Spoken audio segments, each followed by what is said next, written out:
السلام علیکم ورحمۃ اللہ وبرکاتہ۔ وعلیکم السلام ورحمۃ اللہ وبرکاتہ۔ عبدالعزیز خان، آپ پشاور، حال مقیم وائن گارڈن جرمنی۔ حضور حضرت مسیح موعود علیہ الصلوۃ والسلام نے اپنی تالیف تریاق القلوب کے صفحہ 350 کے حاشیے میں تحریر فرمایا ہے کہ یاد رہے ان حضرت صلی اللہ علیہ وسلم نے اپنی امت کی 2 حدیں مقرر کر دی ہیں اور فرما دیا ہے کہ وہ امت ضلالت سے محفوظ ہے جس کے اول میں میرا وجود اور آخر میں مسیح موعود ہے۔ یعنی ایک طرف وجود باوجود ان حضرت صلی اللہ علیہ وسلم کی دیوار روئین اور دوسری طرف وجود بابرکت مسیح موعود کی دیوار دشمن کش ہے۔ اس حدیث سے صاف طور پر معلوم ہوتا ہے کہ حضرت صلی اللہ علیہ وسلم نے ایسے لوگوں کو اپنی امت میں داخل نہیں سمجھا جو مسیح موعود کے زمانے کے بعد ہوں گے، اور مسیح موعود کا زمانہ اس حد تک ہے جس حد تک اس کے دیکھنے والے یا دیکھنے والوں کے دیکھنے والے یا پھر دیکھنے والوں کے دیکھنے والے دنیا میں پائے جائیں گے اور اس کی تعلیم پر قائم ہوں گے۔ غرض قرون ثلاثہ کا ہونا برعایت منہاج نبوت ضروری ہے، پھر نیکی اور پاکیزگی کا خاتمہ ہے، بعد میں اس گھڑی۔ میں نے کہا یہ سوال کی بجائے آپ تقریر نہ کریں اچھا جی، اور نئے نتائج از خود نہ نکالیں سارے۔ مجھے آپ کے نتائج سے اختلاف ہے۔ آپ نے ایک تحریر پیش کی، درست کی، جی اس سے نتیجے اپنی طرف سے نکالی چلے جا رہے ہیں۔ نہیں حضور، میں تو وہی پڑھ رہا تھا۔ نہیں، آپ اپنا نتیجہ نکال رہے ہیں اب۔ حضور میں صرف یہ چاہتا تھا کہ آپ نے حضرت مسیح علیہ السلام نے جو زمانے کا تعین فرمایا ہے جی ٹھیک ہے۔ وہ، اور اس کے کہ اس زمانے کے بعد لوگ جو ہیں امت محمدیہ میں شامل نہیں ہوں گے، تو حضرت مسیح علیہ السلام کا کیا منشا تھا ہمیں سمجھانے کا؟ میں اپنی کلمی کی وجہ سے یہ نہیں سمجھ سکا، مجھے یہ سمجھ۔ میں سمجھ گیا آپ کی بات، اور بیٹھ جائیں۔ حضرت مسیح موعود علیہ السلام کی صرف یہ ایک تحریر نہیں ہے، اس موضوع پہ اور بھی تحریریں ہیں۔ تو جب ایک مضمون کا احاطہ کرنا ہو تو اس وقت ایسی مجلسوں میں ایک ہی تحریر پڑھ دینی مناسب نہیں ہوا کرتی، اس سے دوسروں کو غلط فہمی ہو سکتی ہے۔ حضرت مسیح موعود علیہ السلام نے اپنی آخری زمانے کی عمر 1000 سال بتائی ہے۔ آپ جو تحریر پڑھ رہے ہیں اس کا ظاہری مطلب یہ نکلتا ہے کہ وہ درست نہیں ہے، حالانکہ حضرت مسیح علیہ السلام کے کلام میں کوئی تضاد نہیں ہے، سمجھیں؟ اس لیے، اور پھر امت والی جو بحث ہے، تمام تحریریں دیکھنے کے بعد ایک بات قطعی طور پر نکلتی ہے کہ حضرت مسیح موعود علیہ السلام کے دور میں جو آپ کے صحابہ اور تبع تابعین کا دور ہے، اس کے بعد بھی جو بھی حضرت مسیح علیہ السلام کی ساتھ داخل ہوتا چلا جائے گا، آپ کو وقت کا امام مانے گا، وہ امت محمدیہ میں شامل ہوگا۔ جو نہیں ہوگا وہ اس سے باہر سمجھا جائے گا۔ یہ حضرت مسیح علیہ السلام کا استدلال ہے۔ لیکن کسی ایک جگہ بھی حضرت مسیح علیہ السلام نے اپنے انکار کرنے والے کو غیر مسلم نہیں فرمایا۔ کہیں نکالا ہو تو دکھائیں مجھے۔ اس لیے ان چیزوں کو اکٹھا دیکھنا چاہیے۔ حضرت مسیح علیہ السلام نے حضرت صلی اللہ علیہ وآلہ وسلم کے ماننے والوں کو اور اپنے منکرین کو غیر مسلم نہیں کہا۔ اس لیے جو امت کی بات ہے وہ حقیقی معنوں میں ہو رہی ہے۔ سچا مسلمان وہی ہے اور خدا کی حفاظت میں وہ ہے جو رسول اللہ صلی اللہ علیہ وسلم کو مانتا ہے اور آپ کی پیشگوئی کے مطابق آنے والے امام کو بھی مانتا ہے۔ یہ حقیقی معنی ہیں۔ مگر جہاں تک مسلمان کہلانے کا تعلق ہے، حضرت مسیح علیہ السلام کی کسی تحریر میں بھی یہ بات داخل نہیں کہ جس نے رسول اللہ کو مانا اور میرا انکار کیا وہ غیر مسلم ہے۔ سمجھیں؟ اس لیے میں کہہ رہا تھا کہ آپ اپنا نتیجہ نہ نکالیں۔ آپ یہ تحریر پڑھ کر اس طرح سے پڑھ رہے تھے زور دے کر کہ یہ لگتا تھا کہ حضرت مسیح علیہ السلام کے نزدیک باقی سارے غیر مسلم ہیں۔ یہ درست نہیں ہے۔ سمجھ گئے بات؟ شکریہ۔ السلام علیکم ورحمۃ اللہ وبرکاتہ۔ حضور خاکسار کا نام محمد داؤد مجوکا ہے، اور اگر آپ اجازت دیں تو 2 سوال کرنا چاہتا ہوں۔ پہلے یہ کر کے دیکھیں پھر اگلی بات کرتے ہیں۔ حضور حضرت سلیمان علیہ السلام کے متعلق قرآن کریم نے بیان فرمایا ہے کہ حضرت سلیمان نے اپنے امراء کو یہ حکم دیا تھا کہ ملکہ سبا کا تخت حضرت سلیمان کے لیے منگوایا جائے، تو اس میں کیا حکمت تھی؟ حضرت سلیمان نے یہ نہیں فرمایا تھا جو آپ سمجھے ہیں، کیونکہ قرآن کریم کی اگلی آیات صاف بتا رہی ہیں کہ ملکہ سبا کا تخت اس کے پاس ہی رہا ہے، جو تخت اس کو دکھایا گیا وہ اس جیسا تھا۔ چنانچہ ملکہ سبا نے اس کو دیکھ کر کہا کأنہ ہو، یہ تو ویسا ہی ہے جیسا وہ تخت جو میرے پاس ہے۔ تو یہ بھلا ہو سکتا ہے کہ تخت غائب ہو جائے اور ملکہ کو پتہ ہی نہ چلے؟ اس کو یہ تو نہیں کہنا چاہیے تھا کہ کأنہ ہو، اس کو یہ کہنا چاہیے تھا کہ یہ تو وہی تخت ہے جو میرا تخت تھا، وہ اٹھا لائے ہو۔ پھر حضرت سلیمان نے قرآن کے مطابق فرمایا نکرہ لہا، کہ اس تخت کو عام بنا دو۔ مراد یہ تھی کہ ملکہ سبا کو یہ تکبر تھا کہ صنعت و حرفت میں اور بادشاہی میں ہم بہت اونچے ہیں اور کوئی ہمارا مقابلہ نہیں کر سکتا۔ وہ تخت اس کی عظمت کا نشان تھا۔ نکرو کا مطلب ہے نکرہ بنا دو، جس کا مطلب ہے کہ ایک تخت ویسا بناؤ اور اتنا عام ہو کہ وہ سمجھے، اس کو پتہ چلے یہ تخت بنانا تو کوئی خاص شان کی بات نہیں ہے۔ سمجھ گئے؟ تو ساری آیات کو اگر اکٹھا پڑھیں تو یہ مطلب نکلتا ہے اس کا۔ باقی جو ہے وہ مولویوں کی کہانیاں ہیں، ان کو دلچسپی ہے چونکہ کہانیوں میں، اس لیے قرآن سے جہاں کہانی کا مطلب نکل سکتا ہو وہ اس طرف چلے جاتے ہیں۔ ٹھیک ہے؟ دوسرا سوال۔ حضور حضرت مسیح موعود علیہ السلام نے بیان فرمایا ہے کہ قرآن کریم سے ثابت ہے کہ عربی تمام زبانوں کی ماں ہے، درست ہے۔ اور قرآن کریم میں یہ بھی بیان ہوا ہے کہ اللہ تعالیٰ نے لکھنے کا جو علم ہے وہ انسان کو خود سکھایا تھا۔ بالکل ٹھیک۔ تو حضور اس سے کیا ہم یہ نتیجہ نکال سکتے ہیں کہ عربی رسم الخط جو ہے وہ بھی الہامی ہے؟ یا ہر رسم الخط الہامی ہے۔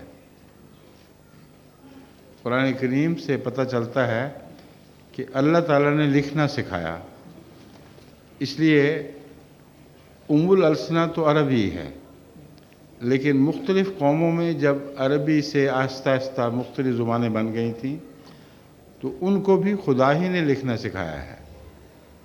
سمجھیں؟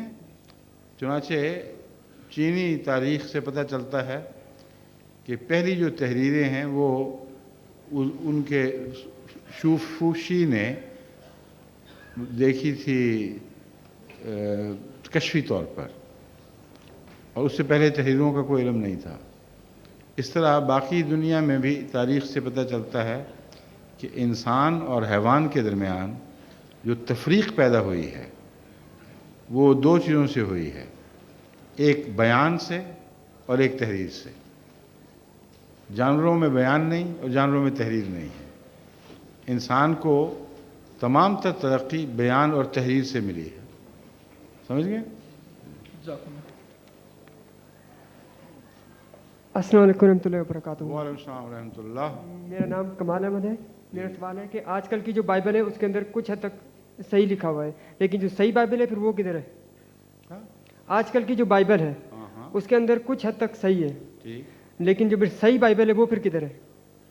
صحیح بائبل وہ صحیح بائبل کوئی رہی نہیں، کیونکہ جو بائبل آپ کے پاس ہے وہ در حقیقت 4 صدی کے بعد، حضرت مسیح کی 4 صدی کے بعد بائبل کے ٹکڑے ملنے شروع ہوئے ہیں، اور جو بائبل ہے وہ دراصل 7ویں صدی کی ہے۔ اور اس سے پہلے بائبل میں جو تبدیلیاں ہوتی رہی ہیں ان کے متعلق روایتوں سے پتہ چلتا ہے کہ یہود کی ایک بائبل تھی اور عیسائیوں نے بعد میں اپنی ایک بائبل کو تسلیم کیا۔ ان کے اختلافات ہیں آپس میں۔ نیو ٹیسٹمنٹ کے متعلق بھی اختلاف ہے۔ میں پہلے پرانی بائبل کی بات کر رہا تھا۔ نیو ٹیسٹمنٹ کے متعلق بھی بہت سے اختلافات ہیں کہ ایک 100 سال کے بعد پہلی دفعہ لکھی گئی یا مسیح کے زمانے میں لکھی گئی تھی۔ زمانے میں لکھی گئی تھی تو کون پہلا لکھنے والا تھا، اس میں بھی اختلاف ہے۔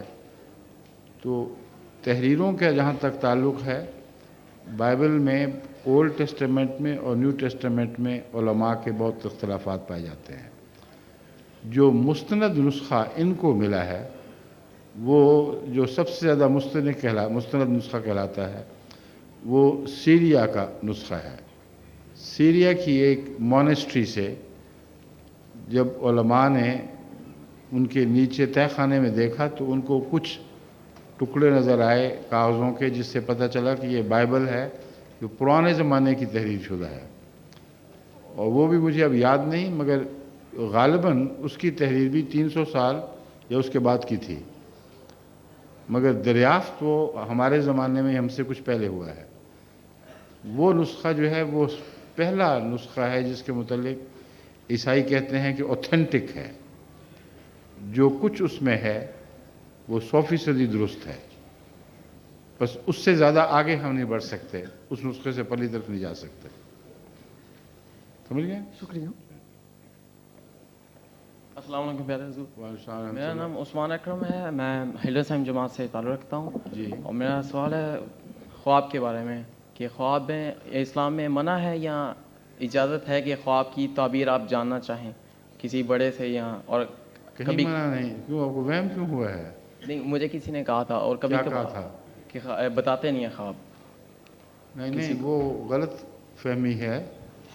असल में ख्वाब ना बताने का जो मज़मून है वो कुरान करीम में हज़रत यूसुफ़ के ख्वाब से ताल्लुक़ रखता है। आपके वालिद हज़रत याकूब अलैहिस्सलाम ने जब हज़रत यूसुफ़ की रोया सुनी जिसमें अल्लाह ताला ने आपको बुलंद दर्जों और मर्तबात की खुशखबरी दी थी, तो हज़रत याकूब समझते थे कि बाकी भाई इनसे हसद करेंगे, इसलिए आपने उनसे फरमाया कि ये रोया लोगों को ना बताना, किसी और को। समझे हैं? उससे बाज़ लोग ये इस्तेमाल कर सकते हैं कि रोया बताना दुरुस्त नहीं, मगर ये गलत है।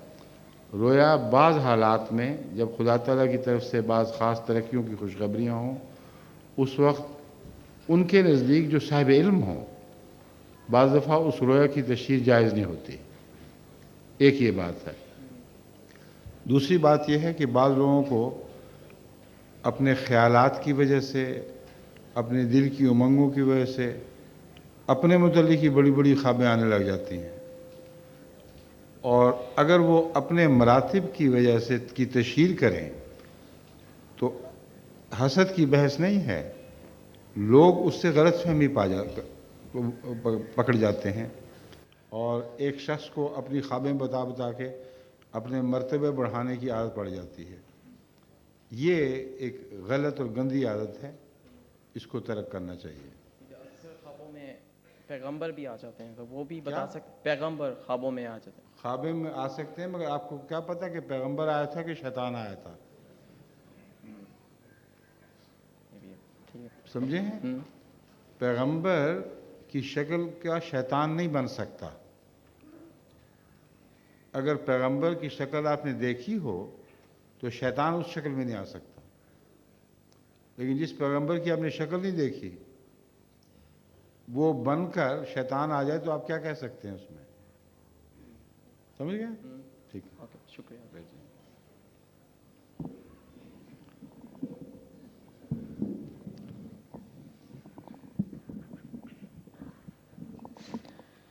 अस्सलाम वालेकुम रहमतुल्लाहि व बरकातहू। वालेकुम सलाम। मेरा नाम यासर महमूद है, मैं उबा हुसैन जमात से हूँ।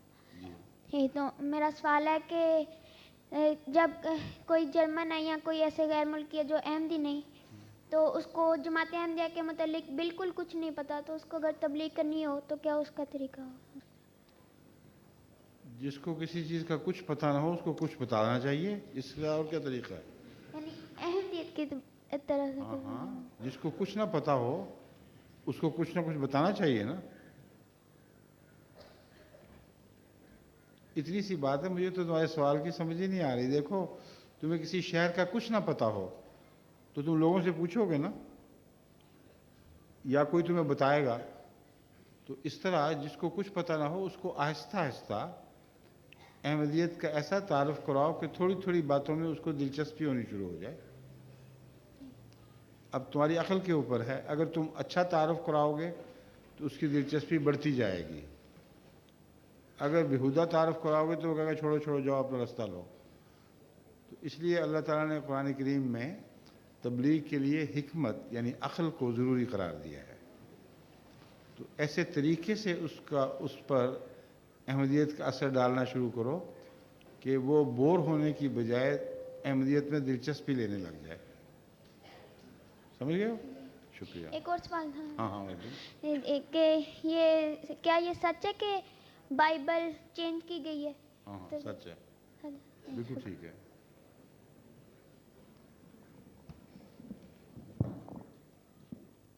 السلام علیکم، میرا نام ہے تصویر۔ میرا سوال ہے کہ حضرت محمد مصطفیٰ صلی اللہ علیہ وسلم جب وہ یہ کہتے ہیں تو باقی صلی اللہ علیہ وسلم کیوں کہنا ہوتا ہے؟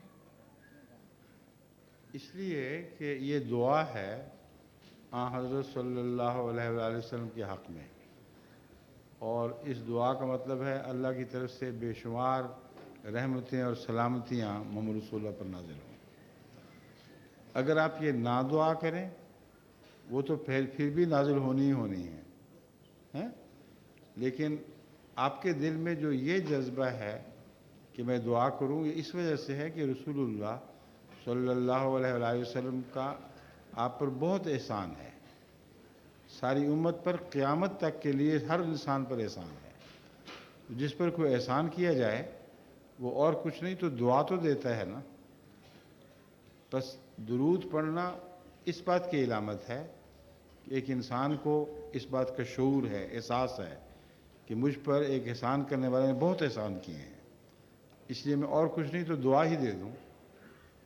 تو دعا سے رسول اللہ علیہ وسلم کو ویسے فائدہ نہیں پہنچ سکتا کیونکہ آپ کو پہلے ہی بے شمار برکتیں ملتی ہیں، مگر جو دعا بھیجنے والا ہے اس کو فائدہ پہنچتا ہے، کیونکہ وہ ایک شریف خدا کے نزدیک ایک شریف اور شکر گزار انسان سمجھا جاتا ہے۔ سمجھ گئے؟ بات سمجھو کہ نہیں؟ شکریہ۔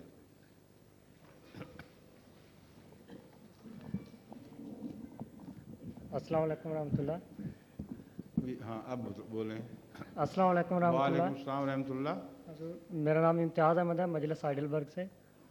حضور ہمارے معاشرے میں ایک بات کی جاتی ہے کہ نظر لگ جانا، ایک بات ہے کہتے ہیں فلاں کو نظر لگ گئی، اس کی کیا حقیقت ہے؟ اکثر تو ماؤں کے دل میں ہوتی ہے نظر، ان کو بال بچے پیارے لگتے ہیں، ان کو چھینک آ جائے تو کہتے ہیں نظر لگ گئی، کوئی اسہار لگ جائیں تو کہتے ہیں نظر لگ گئی۔ تو اکثر نظریں تو ماؤں کے وہموں کی باتیں ہیں، لیکن نظر لگنا کسی خوبصورت چیز سے تعلق نہیں رکھتا، بلکہ مختلف انسانوں کی ذہنی طاقت کا نام ہے۔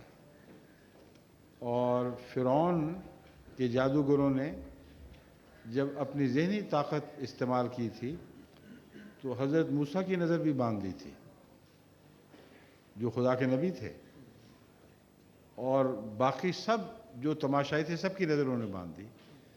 اس کو کہتے ہیں نظر کے ذریعے نظر باندھنا، یا دماغی طاقت کے ذریعے کسی کی نظر کو وہ دکھانا جو وہ اصل کے خلاف ہے۔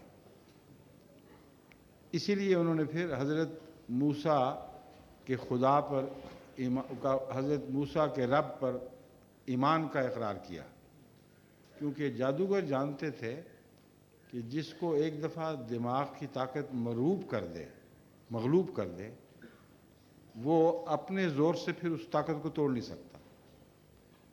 اس لیے حضرت موسیٰ جب یہ دیکھ کر کہ یہ سانپ بنی ہوئی ہیں رسیاں، ڈر کے پیچھے ہٹے ہیں، تو پھر اللہ تعالیٰ نے آپ کو فرمایا کہ اپنا سوٹا پھینک، اور اچانک سب کی نظر ٹوٹ گئی، جس کا مطلب یہ تھا کہ فرعون کے جادوگروں کو جو جادو کرتے تھے ان کو سب سے زیادہ اس بات کا علم تھا کہ جو نظر ایک دفعہ لگ جایا کرے، یعنی دماغی طاقت کا اثر، وہ از خود ٹوٹا نہیں کرتی، اس لیے ضرور اس کا خدا ہے جس نے اس کی مدد کی ہے۔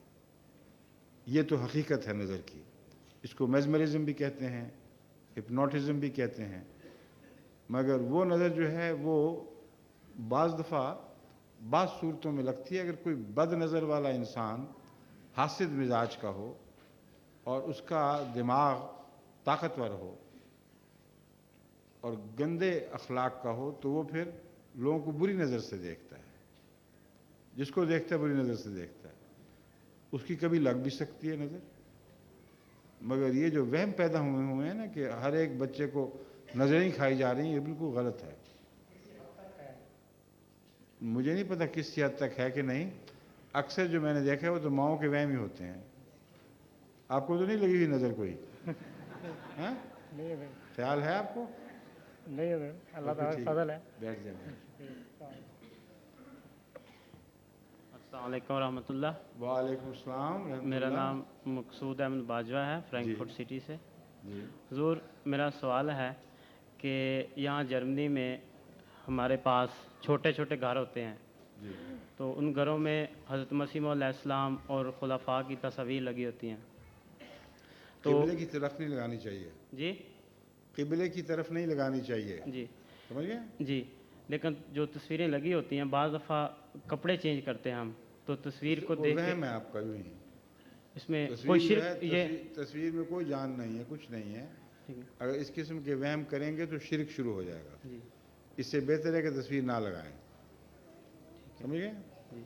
लेकिन हुजूर, मैंने सुना था कि एक दफ़ा किसी से सुना था कि खिलाफत से पहले या आपने एक दफ़ा ऐसे हुआ था कि आप कपड़े बदल रहे थे और तस्वीर पे नज़र पड़ी, एकदम ख्याल आया कि मसीह अलैहिस्सलाम की सामने तस्वीर है, फिर मैंने क्या किया? तो आपने फौरी तौर पे कहा कि अस्तगफार किया कि कहीं ये शिरक ना हो जाए।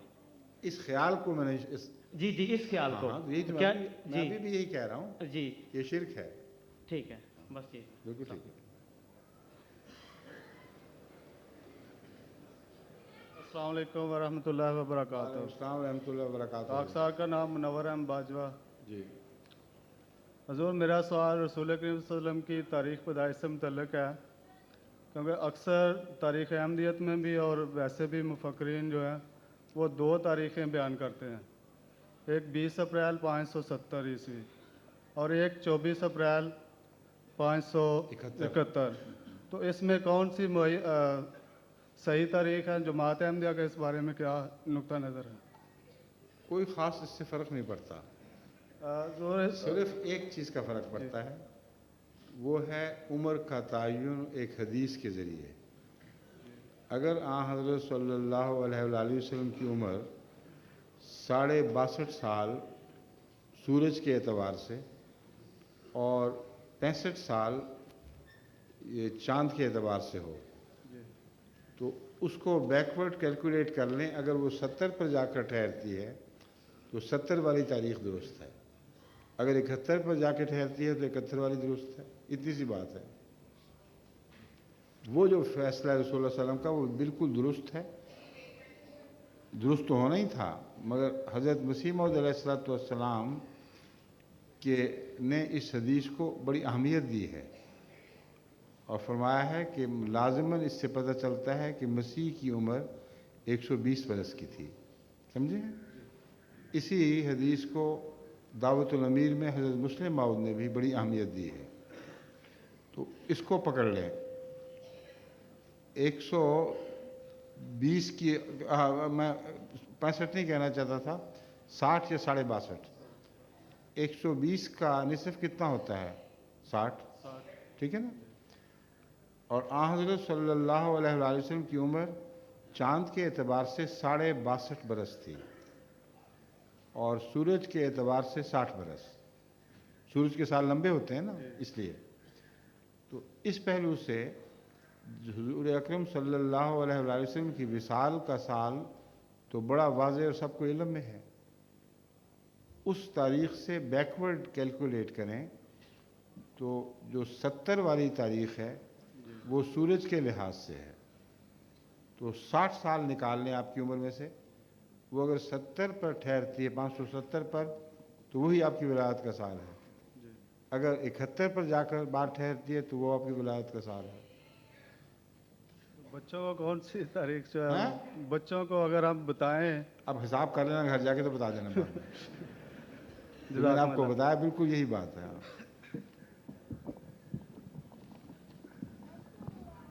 अस्सलाम वालेकुम वरहमतुल्लाहि वबरकातुहू। अस्सलाम रहमतुल्लाह। हुजूर मेरा नाम मुनीर अहमद मजोका है और जमात फिरोज़ कराव से तल्लक है। जी।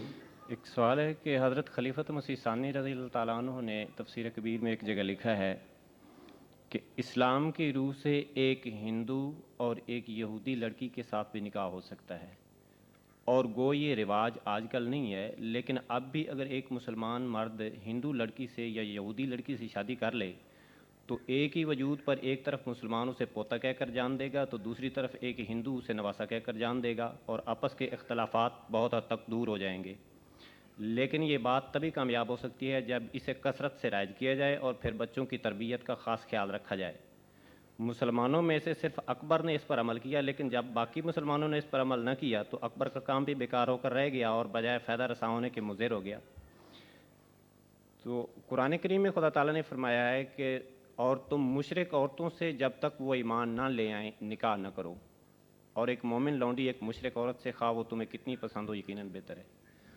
तो मेरा हजूर सवाल ये है कि इस आयत के मज़मून और इस तफसीर में के मज़मून में किस तरह तत्बीक की जा सकती है? हिंदुओं में जब आप इजाज़त की बात करते हैं तो इस बिना पर करते हैं कि हिंदू भी एक इल्हामी किताब के मानने वाले हैं, समझे? जी। और इस पहलू से अहले किताब शुमार होंगे। हज़रत मुस्लिम माऊद ने इस वक्त दरअसल मुसलमानों के सियासी पस मंज़र को पेश नज़र रखते हुए उन लोगों की बात की है जिनको दीन में कोई ख़ास अहमियत नहीं, लेकिन अगर वो असर रसूख बढ़ाना चाहते तो हिंदू लड़कियों से उनकी शादियां उनके रसूख को फैलाने का मूजिब बन सकती थी। ये बहस है। और उसके लिए जहाँ तक मैं समझता हूँ हज़रत मुस्लिम माऊद ने अहले किताब का उज़र बनाया है कि आखिर हिंदू भी तो अहले किताब हैं, लेकिन अगर अहले किताब इतने मुशरिक हो जाएं कि बुत परस्ती शुरू कर दें तो मेरे नज़दीक वो जायज़ नहीं है शादी। अभी भी मैं इस बात का कायल हूँ। हज़रत मुस्लिम माऊद ने एक अमूमी मशवरा हिंदुस्तान के मुसलमानों को दिया था जिस पे अमल ना उन्होंने करना था, बल्कि तारीख़ की बातें कर रहे हैं। अगर ये होता तो ये हो जाता। उसे शरई नुक्ता निगाह से एहतियात से देखना होगा।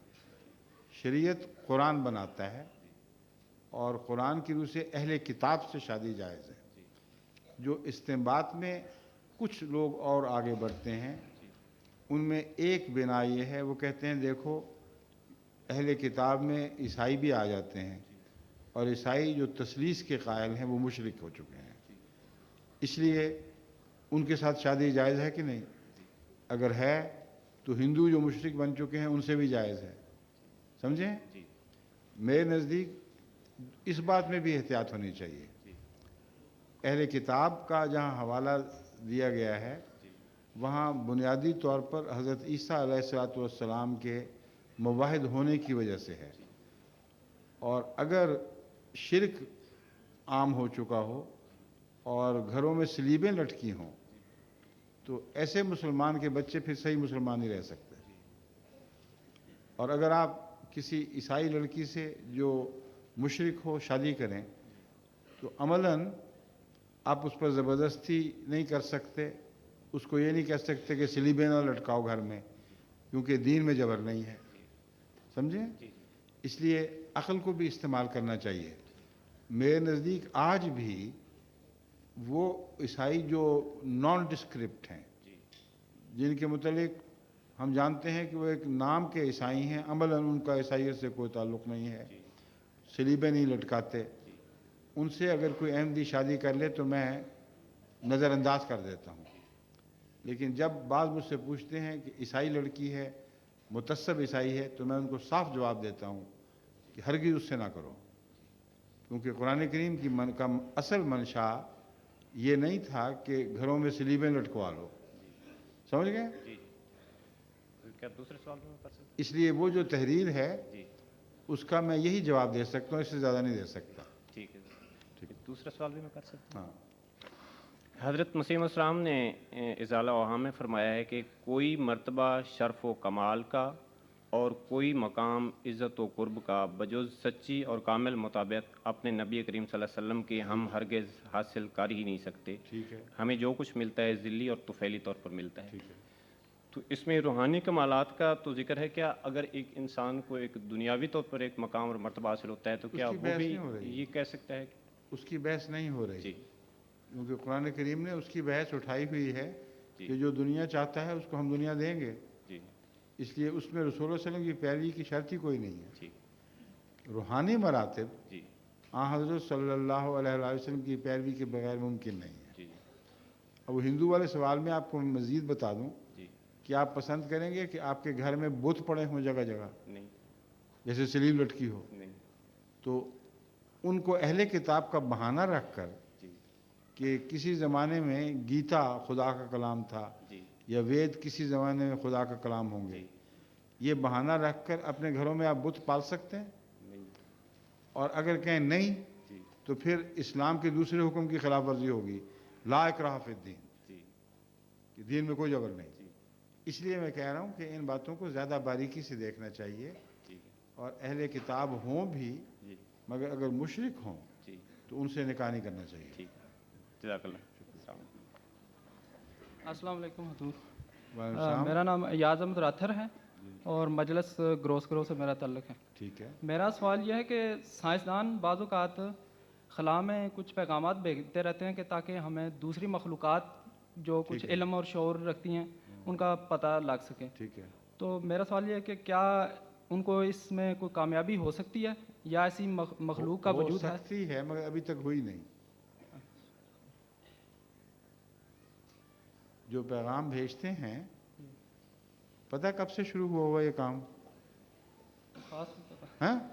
خاص نہیں پتا. اس صدی کے بہت سے سال گزرنے کے بعد، اکثر حصہ گزرنے کے بعد، گزشتہ 10-15 سال کے عرصے کے اندر یہ مختلف بڑی بڑی حکومتوں نے، مثلا امریکہ نے فنڈنگ کی ہے ان لوگوں کی، اور یہ لوگ بعض خاص سگنلز بھیج رہے ہیں کہ اگر کوئی اور مخلوق ہو تو اس کو پکڑے، اور اگر اس میں عقل ہوئی تو سمجھ لے گی کہ یہ سگنل کسی باشعور قوم نے بھیجے ہیں تو وہ جوابی کارروائی کرے گی. اس کو 10 یا 15 سال ہوئے ہوں گے. ٹھیک ہے. اور کائنات کتنی بڑی ہے؟ 20 ارب سال میں روشنی کائنات کے دوسرے کنارے پہ پہنچتی ہے. تو 10-15 سال کے اندر یہ سگنل کہاں پہنچے ہوں گے؟ ابھی کچھ بھی نہیں. اس لیے ان سگنلز کا جواب آنے تک تو انسانی شاید ختم ہو چکا ہوگا، سوائے اس کے کہ یہ سگنل کوئی ایسی مخلوق سنے جو ہمارے بالکل قرب و جوار میں رہتی ہے. سمجھیں؟ السلام علیکم حضور. وعلیکم السلام ورحمۃ اللہ. جماعت نوائزمبرگ سے. جی حضور میرا سوال ہے کہ اللہ تعالیٰ کے ہر کام میں ایک حکمت ہوتی ہے، مگر کسی انسان کے بیمار ہونے میں خدا تعالیٰ کی کیا حکمت ہو سکتی ہے؟ کسی انسان کے بیمار ہونے میں، جبکہ چھوٹے چھوٹے معصوم بچوں اور بڑوں کو ایسی اذیت ناک بیماریوں میں دیکھا جاتا ہے کہ وہ تڑپ تڑپ کر جان دیتے ہیں. ٹھیک ہے. اور حضور بعض بیماریاں ایسی ہیں جو کہ انسان کی خود بد پرہیزی سے لگتی ہیں، جبکہ ان کو پتہ ہوتا ہے کہ ان غذاؤں یا ان اشیاء کے استعمال سے ان کو جان لیوا بیماری ہو سکتی ہے. تو کیا ایسی ان کو بد پرہیزی سے جو بیماری لگے اس سے اس کی جو جان جائے تو کیا اپنی جان کا خود ذمہ دار ہوگا؟ آپ کا جو بیان ہے اس کے متعلق میں بار بار جو حوالے دے رہا ہوں کہ ایک کتاب میری آج کل چھپنے پہ تیار بیٹھی ہے، اس کے آخری نوک پلک درست کر رہے ہیں.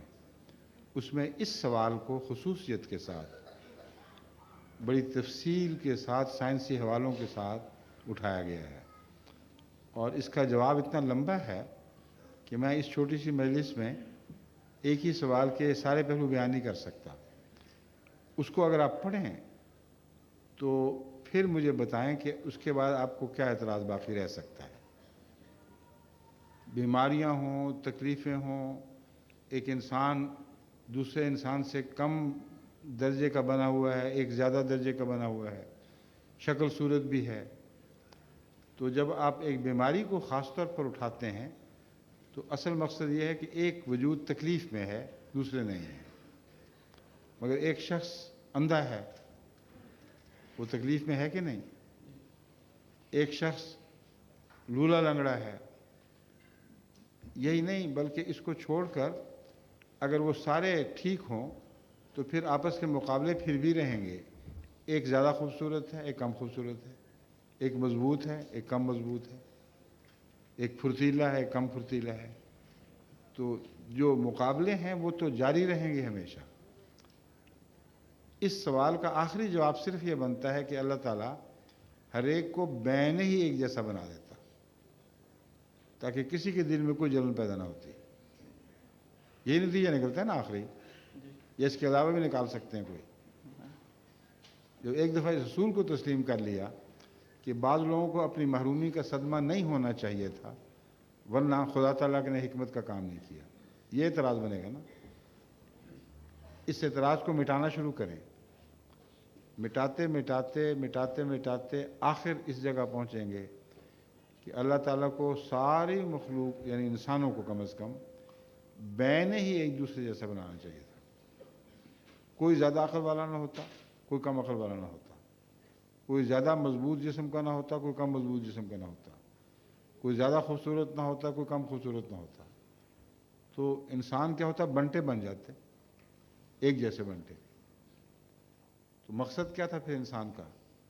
تو اس قسم کے سوال میں نے اس کتاب میں اٹھائے ہیں اور مختلف پہلوؤں پر غور کر کے ثابت کیا ہے کہ اگر موت اور زندگی اور ان کے درمیان جو فرق ہیں بیماری اور صحت وغیرہ کے، یہ نہ ہوتے تو انسانی زندگی ترقی کر ہی نہیں سکتی تھی. حیوانی زندگی بھی ترقی نہیں کر سکتی تھی. زندگی بنتی ہی نہ، کیونکہ زندگی اسی مقابلے سے بنی ہے. موت اور زندگی کے درمیان خدا نے منازل قائم کی ہوئی. تو یہ لازمہ ہے جس کو مٹا ہی نہیں سکتے. اگر مٹا دیں گے تو پھر انسان کا وجود ختم ہو جائے گا. پھر فرشتے پہلے بھی ہیں تو انسان پیدا کرنے کی کیا ضرورت تھی؟ اس قسم کے سوال اٹھا کر اس کے ہر پہلو سے تفصیلی جواب دیے ہوئے ہیں میں نے.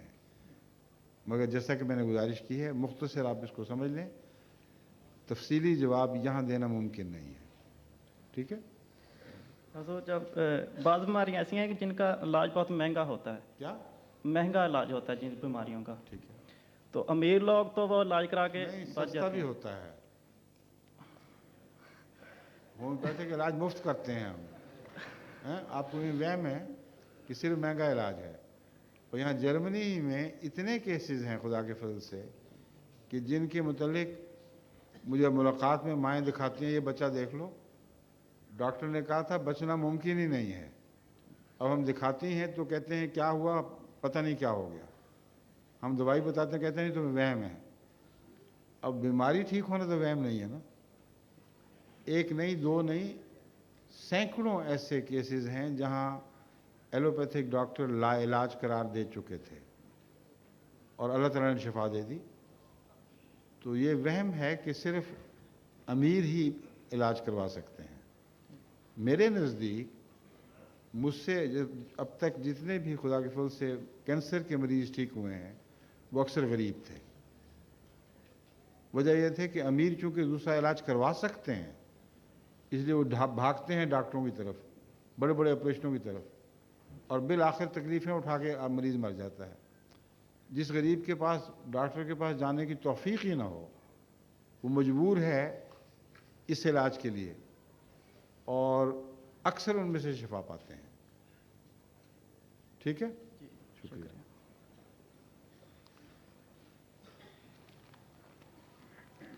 السلام علیکم حضور. میرا نام کیا حال ہے آپ کا؟ جی الحمدللہ شکر. جوڑ ووڑ درست ہو گئے سب؟ بس الحمدللہ بہت بہتر ہیں جی. ماشاءاللہ. حضور نصیر احمد میرا نام ہے، فرینکفرٹ سے جامعہ متعلق. حضور میرا سوال یہ ہے کہ اللہ تعالیٰ نے قرآن مجید میں زمین و آسمان کی تخلیق کا ذکر کئی جگہوں پہ فرمایا ہے، اور اسی ضمن میں کئی آیات ہیں کہ جیسے سورۃ اعراف ہے، سورۃ ہود ہے، سورۃ بنی اسرائیل وغیرہ، کہ اللہ تعالیٰ نے 6 وقتوں میں زمین آسمان کو پیدا کیا اور اس کے بعد 6 یوم میں. 6 मराहिल में और उसके बाद वो अर्श पे कायम हो गया। इसी तरह सूरत हूद की आयत नंबर 8 में अल्लाह ताला फरमाते हैं कि अल्लाह ताला फरमाता है कि ये वो अल्लाह ही वो ज़ात है जिसने ज़मीन आसमान को पैदा किया 6 यौम में, उसके बाद फिर अल्लाह ताला ने अर्श पर कायम हो गया और उसका अर्श पानी पे है। मेरा मैंने पूछना है वो ये है कि अल्लाह ताला की अर्श से क्या मुराद है, और ये जो अल्लाह ताला ने फरमाया है कि उसका अर्श पानी पर है, इसकी मुझे समझ नहीं ज़रा। पानी से मुराद 2 चीज़ें हैं, एक है इल्हाम और दूसरा है पानी बरसना ज़िंदगी के लिए ज़रूरी है। जैसा कि फरमाया वजालना मिनल माए कुल्ला शैइन आई, हमने पानी ही से हर जिंदा चीज़ को पैदा किया है। तो जब अल्लाह ताला फरमाता है अर्श, तो अर्श से मुराद है बिना। वो कौन सी चीज़ है जो सबसे बड़ी अहमियत रखती है?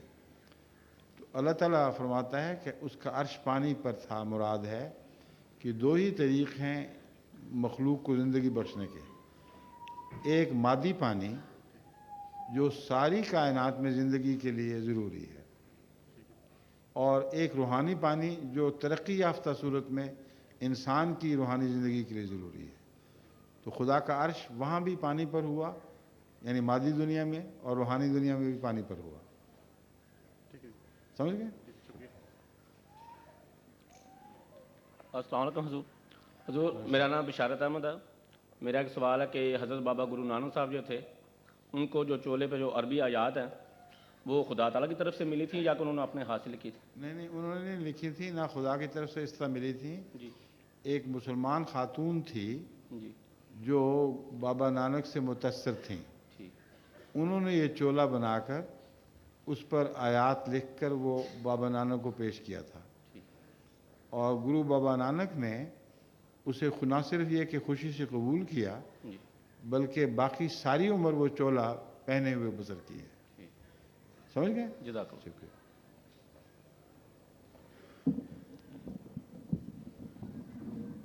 अस्सलाम वालेकुम रहमतुल्लाह बरकातहू। मेरा नाम मोहसिन जावेद है, मजलिस किचन से हूँ। मेरा सवाल ये है कि जो सारे लोग कहते हैं बड़े बुजुर्ग के अच्छे काम करो जन्नत में जाओगे, और जन्नत में इस तरह ही फ़िरके होंगे जिस तरह इधर यहूदी और क्या इस तरह ही होंगे मज़हब, जिस तरह अब हैं यहूदी, हिंदू, इस्लाम, इस तरह सारे होंगे कि एक ही बस होगा? एक ही दीन होगा तौहीद का, और कोई दीन नहीं होगा। जन्नत में तो अल्लाह की वहदत के सिवा और कुछ नहीं होगा। इसलिए यहूदी वगैरह जो इस दुनिया में तुम देख रहे हो, उनमें से वही जन्नत में जाएंगे जो खुदा की वहदत के भी कायल होंगे, जिनके अमल नेक होंगे, जो मरने के बाद हिसाब किताब के कायल होंगे, और अल्लाह और रसूलों और किताबों पर ईमान लाते होंगे।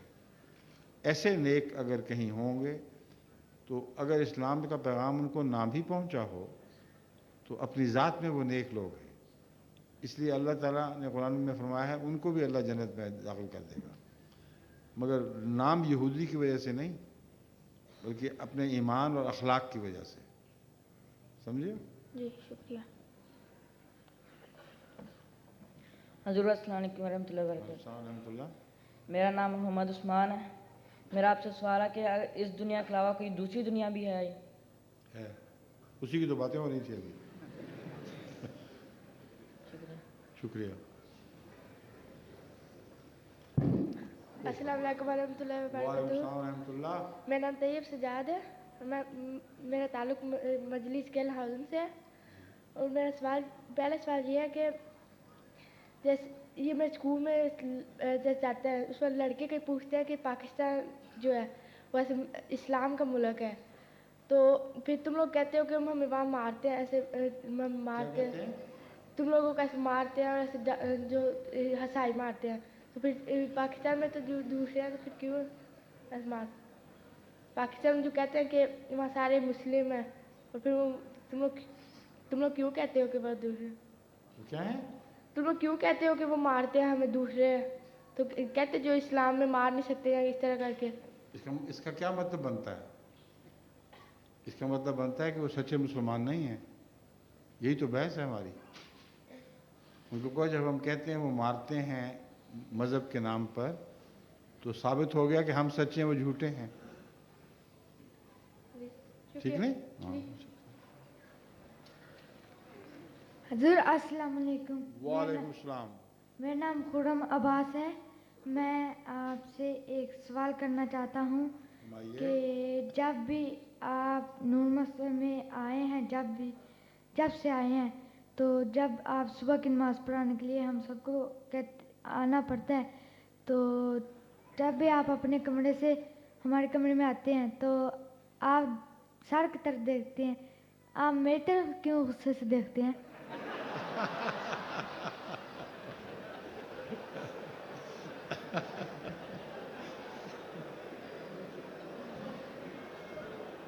मैं तुम्हारी तरफ भी देखता हूँ, हैं? देखता हूँ ना? आइंदा से मेरी तौबा।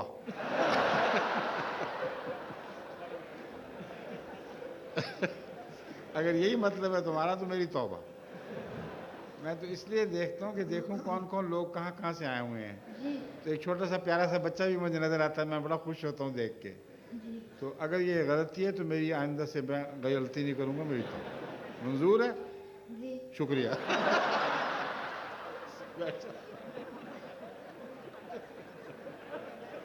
अस्सलाम वालेकुम वरहमतुल्लाहि वबरकातुहू। वालेकुम अस्सलाम वरहमतुल्लाह। मेरा नाम आसम जावेद है, मेरी मक्सद स्कीज़न है। और मेरा ये सवाल है, जब हम बैंक में जाते हैं वहाँ से हमें जो से गल्ले मिलते हैं, क्या मिलते हैं?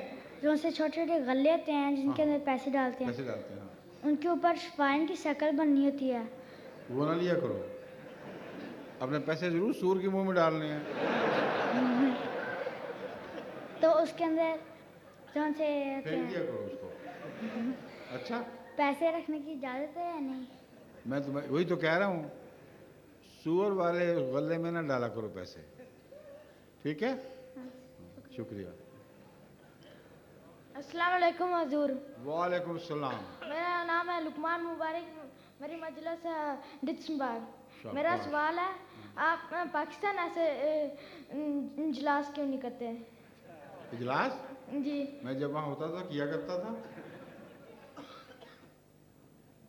अब तो मैं वहाँ जा नहीं सकता, लेकिन टेलीविज़न के ज़रिए जा रहा हूँ अब मैं, हैं? उस तरह नहीं जा सकता। मैं वहाँ जाऊँ तो मैं ये ऐलान नहीं कर सकता कि मैं मुसलमान हूँ, और वो खलीफा कैसा होगा जो अपने मुसलमान होने का ऐलान नहीं कर सकता। और अगर मैं करूँ और 3 साल के लिए वो मुझे जमात से काट दें, तो तुम लोगों का पीछे क्या बनेगा फिर? समझे हो? इसलिए लाजिम है कि जब तक वहाँ के कानून ना बदलें मैं वहाँ ना जाऊँ, और यहाँ बैठकर उनके घरों में चला जाया करूँ।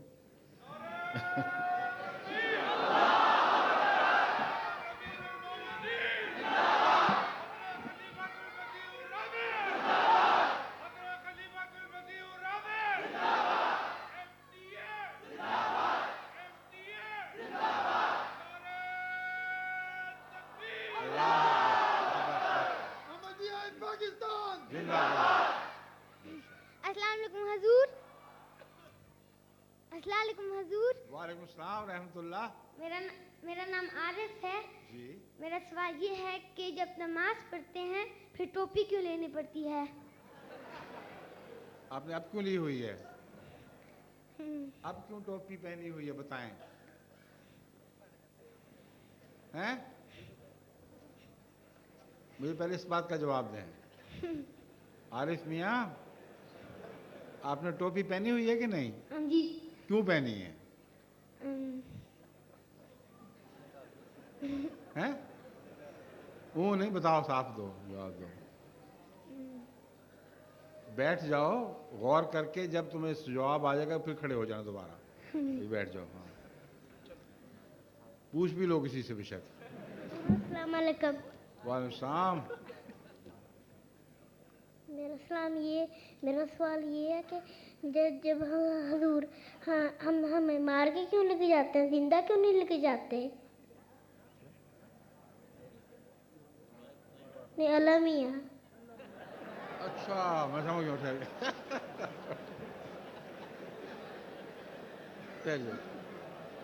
बड़ा یہ کہہ رہا ہے کہ اللہ میاں ہمیں جب اپنے پاس لے جاتے ہیں تو مار کے کیوں لے جاتے ہیں, زندہ کیوں نہیں لے جاتے؟ ٹھیک ہے نا؟ تمہارے دادا زندہ ہیں؟ زندہ ہیں؟ کہاں ہیں وہ؟ یہاں ہیں پاکستان میں. ان کے جسم میں دردیں ہوتی ہیں نا کافی؟ نہیں بیمار نہیں رہتے وہ؟ بیمار نہیں رہتے بیچارے؟ بیمار رہتے ہیں نا, کافی بوڑھے ہو گئے ہیں. نہیں دادا اور بوڑھے نہیں ہوئے, کیسے ہو سکتا ہے؟ پر دادا زندہ ہے وہ نہیں. ہاں میرا مطلب یہ ہے کہ جو بوڑھے لوگ بیچارے جن کو جسم میں دردیں ہو رہی, مصیبتیں پڑی ہوئیں, اگر ان کو اللہ زندہ ہی لے جائے تو جنت جہنم بن جائے گی. اس لیے مارنا پڑتا ہے. بیٹھ جاؤ.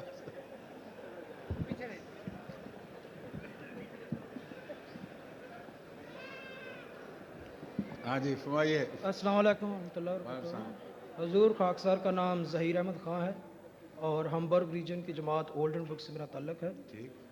تو حضور مجھے ایک بات کی وضاحت طلب ہے کہ حضرت مسلم موعود رضی اللہ تعالیٰ عنہ کا ایک واقعہ میں نے سنا ہوا ہے, ہو سکتا ہے اس میں کوئی تھوڑی بہت غلط بھی ہو, کہ انہوں نے حضرت مسیح موعود علیہ الصلوۃ والسلام سے یہ عرض کیا کہ میں لاہور جا کر جہانگیر کے مقبرے پر جانا چاہتا ہوں. تو حضرت مسیح موعود علیہ السلام نے فرمایا کہ ٹھیک ہے آپ وہاں سیر کے لیے ضرور جائیں, لیکن جہانگیر کے مقبرے پر جا کر دعا نہ کرنا. تو میں اس کی ریزن پوچھنا چاہتا ہوں کہ مطلب دعا نہ کرنے کی. وہی لکھی ہوئی ہے جہاں آپ نے پڑھا نہیں واقعہ؟ نہیں میں نے پڑھا نہیں, کسی سے سنا ہی تھا بس. پھر وہ پڑھیں وہاں. نہیں پڑھا میں نے, نہیں کسی میری جگہ. بات سن لیں, وہاں آپ بجائے سنی سنائی باتیں کے پڑھ لیں. اس واقعہ کی وجہ لکھی ہوئی ہے وہاں, سمجھ گئے؟ لیکن کس کتاب میں یہ کتاب؟ یہ جس سے سنی تھی اس سے پوچھو. ٹھیک ہے جی. یا پھر ہمارے دوستوں کے ساتھ سے پوچھو. آ گئے تیار, بچہ تیار ہو کے آ گیا. حضور اس لیے لیتے ہیں ٹوپی ادب کے لیے. ٹھیک ہے, تو جب خدا کے سامنے جاتے ہو تو ادب نہیں کرنا اللہ میاں کا, کہ ٹوپی پہنو. ہاں جی. ہاں سمجھ گیا.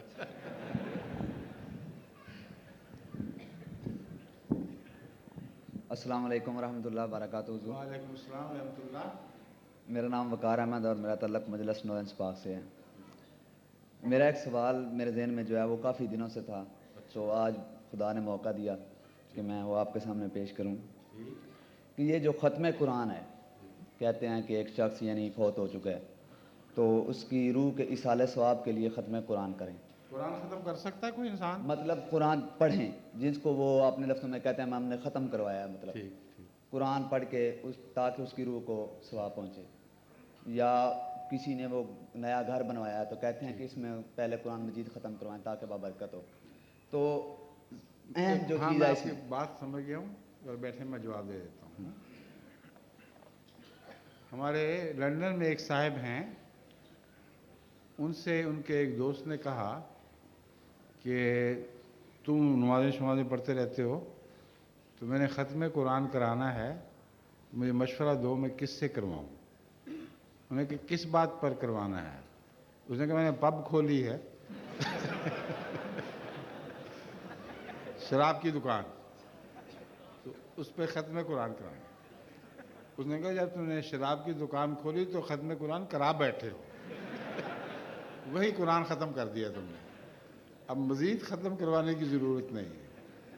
تو یہ جو ختم والے لوگ ہیں نا اکثر ایسے ہی ہیں, ان کو پتہ ہی نہیں قرآن کا مطلب کیا ہے. قرآن تو پڑھ کر عمل کرنے کی کتاب ہے, پڑھ کر پھونکنے کی کتاب نہیں ہے. اس لیے جب وہ ختم کا تصور مانتے ہیں کہ کسی مولوی سے قرآن پڑھا دیا تو واقعتاً وہ قرآن کو ختم کر بیٹھتے ہیں. قرآن ان مقاصد کے لیے نہیں تھا, نہ رسول اللہ صلی اللہ علیہ وسلم کے زمانے میں کبھی بھی ایسے مقصد پر استعمال ہوا. قرآن تو ایک الہی کلام ہے جس میں روح کی غذا ہے. انسان کو معاشرے میں قرآن سے مدد ملتی ہے, معاشرہ سدھارنے کی, اخلاق کی مدد ملتی ہے. जिन लोगों को न अरबी आए न तर्जमा आए वो किसी मौलवी से कुरान पढ़वा लें, उनको क्या फ़ायदा? कुछ भी फ़ायदा नहीं। हजूर इस सवाल में एक और छोटी सी बात ये थी कि मसलन जो औलाद है वो अपनी वालदैन की बख्शिश के लिए भी करते हैं, कहते हैं वो रमज़ान मुबारक में ख़ास कर, ये सब गलत बातें हैं। मतलब उसका कोई सवाब जो है वो मरहूम की रूह को नहीं होगा। मेरी बात सुन लें, क्या हज़रत सल्लल्लाहु अलैहि वसल्लम के ज़माने में कभी किसी सहाबी ने किसी फौजशुदा बुजुर्ग के लिए कुरान पढ़कर फूंके मारी थी? नहीं, इसीलिए तो पूछ रहा हूँ कि कुरान हदीस से मुझे भी वाज़ेह हो, मुझे तो नहीं पता ना। जो मौलवी कहते हैं उनसे पूछ लें। नहीं, वो तो कहते हैं सही है। मैं ये नहीं कह रहा सही है गलत। हाँ जी। मैं जो सवाल कर रहा हूँ उसको गौर से सुन लें। हाँ जी। उनसे ये पूछो कि क्या रसूलुल्लाह सल्लल्लाहु अलैहि वसल्लम के ज़माने में सहाबा ने कभी किसी मरहूम के नाम पर कुरान पढ़कर उसको फूंका था? हदीस से हवाला दो, एक भी नहीं बता सकते हो। समझे हो? हाँ जी सर, शुक्रिया। अस्सलाम वालेकुम। मीर अब्दुल लतीफ़, क्या हाल है आपका? बस ठीक है, अल्लाह का फजल है। आपने काफ़ी दिलचस्प मुतालिया की चीज़ें दी हैं मुझे, मैं पढ़ रहा हूँ अब, और अच्छी अच्छी दिलचस्प बातें निकाली हैं माशाअल्लाह। शुक्रिया। हजूर बाइबल में तो साफ लिखा हुआ है कि किनान में जो आबाद कौमें 7 हैं, क्योंकि मुशरिक हैं इसलिए उनको तबाह बर्बाद कर दिया जाए, उनके बच्चों तक को कत्ल करने का हुक्म है, बल्कि बाज़ वक़्त ना करने पर सज़ा दी है अल्लाह ताला ने बाइबल के मुताबिक। और कुरान करीम में भी सूरह माइदा में है कि ऐ मेरी कौम तुम इस पाक की हुई ज़मीन में दाखिल हो जाओ। आगे कुछ आयात के बाद है, तब जो लोग अल्लाह से डरते थे उनमें से 2 शख्सों ने जिन पर अल्लाह ने एहसान किया था उन्हें कहा कि तुम, अगर ब्रैकेट में तफसीर सगीर में लिखा है कि इन पर हमला आवर होकर इनके खिलाफ चढ़ाई करते हुए इस दरवाज़ा में दाखिल हो जाओ। और आगे कुछ आयात छोड़कर उनका जवाब है कि ए मूसा तू और तेरा रब दोनों जाओ और उनसे जंग करो। इससे भी पता चलता है कि उनको जंग करने के हुक्म था। तो क्यों जंग करने का हुक्म था, जबकि उनके साथ कभी उन्होंने जंग पहले नहीं की? वो सिनाई में थे, वो उधर थे किनान में। वो ज़माना है जबकि कौमों में एक दूसरे पर चढ़ाई का रिवाज था, और ये कोई अखलाकी ख़राबी नहीं थी, बल्कि दुनिया में तमाम कौमें, बड़े बड़े बादशाह, बड़े बड़े हीरो जितने भी आप उस ज़माने के पढ़ते हैं, ये एक दूसरे पर चढ़ाई करके ज़मीनों पे कब्ज़े किया करते थे। हज़रत मूसा अलैहिस्सलाम की कौम पर इन लोगों ने पहले चढ़ाइयाँ करके वहाँ से बनी इसराइल को निकाला हुआ था। और बनी इसराइल की जो तारीख़ है वो बहुत हज़रत याकूब से शुरू होकर आगे बहुत दूर तक फैली पड़ी है, और इस तारीख़ में ऊंच नीच होती रही है। कभी फ़िरौन मिस्र ने इनको कब्ज़े में कर लिया, कभी बाबल से कौमों ने इन पर हमले किए। तो आपको क्या पता कि वो इलाक़ा जिसमें खुदा ने हज़रत मूसा को हुक्म दिया था वो क्या इससे पहले इसराइलियों के कब्ज़े में था कि नहीं। जहाँ तक मैं समझता हूँ कुरान करीम के बयान से, हज़रत मूसा को उन्हीं इलाक़ों पे कब्ज़ों का हुक्म था जिन इलाक़ों में कभी इसराइली बसते थे, और हज़रत मूसा ने दोबारा उनको अपने कब्ज़े में लेना था। मेरे नज़दीक वो शहर ऐसा ही एक शहर था, और उसके अलावा उस शहर में बुत परस्ती बहुत थी। और हज़रत मूसा अलैहिस्सलाम को हुक्म था कि तुम इस शहर पर कब्ज़ा करो ताकि तुम्हारा एक मुकाम बने, एक अड्डा बने, यहाँ से फिर तुम अपनी ताकत को फैला सकते हो। ये मकसद दिखाई देता है। एक ये है। दूसरा एक और मकसद जो मैं समझता हूँ इन आयात में मुज़मिर है, वो ये है कि ये बनी इसराइल जो हज़रत मूसा के साथ जंगलों में फिरते थे, वो बार बार मुतालबा करते थे कि हमें ये जंगल की ज़िंदगी पसंद नहीं, और मुतालबा करते थे कि हमें शहरी खुराक दो। ये तीतर बटेर और मनोसलवा हम तंग आ गए हैं इससे। अल्लाह ताला ने फरमाया कि ये बेहतर है तुम्हारे लिए, तुम अदना की तवक्को ना करो, लेकिन वो मानते नहीं थे। तब अल्लाह ताला ने उनको सबक दिया है उन्होंने कहा जो चीज़ें तुम चाहते हो फिर जान से लो, अगर तुमने लेनी है तो लड़कर मर्दों की तरह हासिल करो। जब वहाँ पहुँचे तो सारे बैठ गए।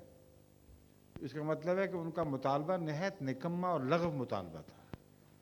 खुदा मुफ्त में उनको खुराक दे रहा था, वो पसंद नहीं, और जो खुराक दुनिया के रहने वाली कौमें जो दुनिया में एक मर्तबा हासिल कर चुकी थीं वो हासिल करती थीं, वो हासिल करने की ताकत नहीं थी।